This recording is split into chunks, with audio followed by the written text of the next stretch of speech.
मुख्यमंत्री पुष्कर सिंह धामी किस सीट से उपचुनाव लड़ेंगे, तमाम कयासों के बीच तस्वीर साफ होती नजर आ रही है। सीएम धामी चंपावत विधानसभा सीट से मैदान में उतर सकती हैं। चर्चा है कि चंपावत से बीजेपी विधायक कैलाश गहतोड़ी जल्द ही इस्तीफा देकर सीट खाली कर सकते हैं। चंपावत से उपचुनाव लड़ेंगे सीएम धामी, विधायक कैलाश गहतोड़ी खाली करेंगे सीट। कैलाश गहतोड़ी जल्द इस्तीफा दे सकते हैं। मुख्यमंत्री पुष्कर सिंह धामी का चंपावत विधानसभा सीट से उपचुनाव लड़ना लगभग तय है। सूत्रों की माने तो पार्टी आलाकमान ने भी ग्रीन सिग्नल दे दिया है, सिर्फ औपचारिक घोषणा होना बाकी है। चंपावत से बीजेपी विधायक कैलाश गहतोड़ी ने ही सबसे पहले सीएम धामी के लिए सीट छोड़ने की पेशकश की थी। माननीय विधायक श्री कैलाश चंद्र गहतोड़ी जी द्वारा 10 मार्च के दिन ही जब उनको यह मालूम पड़ा कि माननीय पुष्कर सिंह धामी जी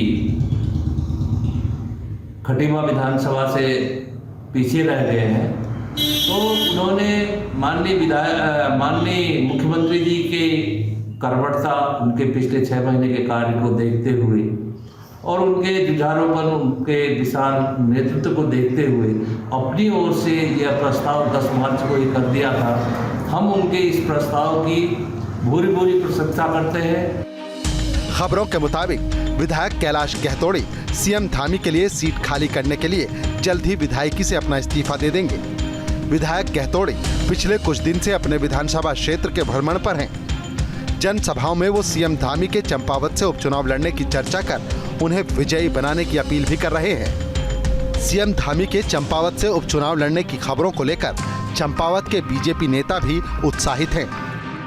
विधायक जी ने जहां भी वो क्षेत्र भ्रमण में जा रहे हैं, वो अपनी एक बात उन्होंने जनता के बीच में रखी है कि आपने मुझे दोबारा विधायक बनाकर विधानसभा भेजने का काम किया और मैं आपको मुख्यमंत्री दूंगा और आपके हर छोटे मोटे समस्या का समाधान इस विधानसभा के अंदर में। हमने प्रदेश नेतृत्व को एक चिट्ठी भेजी है कि हमारे सीएम साहब चंपावत आए और हम उनको 40,000 वोटों से जिताने के लिए हम अपने नगर और पूरे जितना चंपावत जिले से उनको भारी से भारी बहुमत जिताने के लिए कार्यक्रम करते हैं। सियासी समीकरण के लिहाज से भी चंपावत सीट सीएम धामी के लिए मजबूत सीट है।